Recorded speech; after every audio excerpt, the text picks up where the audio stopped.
Get ready to take your exam with confidence using Apple Voiceover.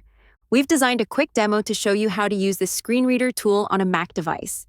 Begin by selecting the apple in the upper left corner of the desktop and select System Settings. Select Accessibility, then VoiceOver.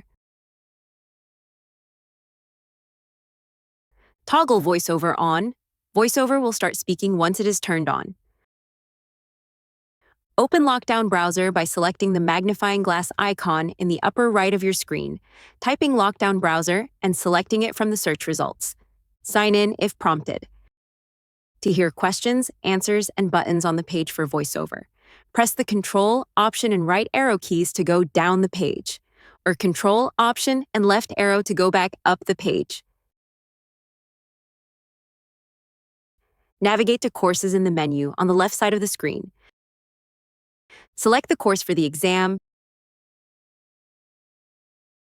then select the exam to begin taking it. What year was Sam Houston State University founded? Group. List 4 items. 1990. Group. When you complete the exam, select Save and Submit. If you have questions, Services for Students with Disabilities are here to help you at 936-294-3512 or disability@shsu.edu.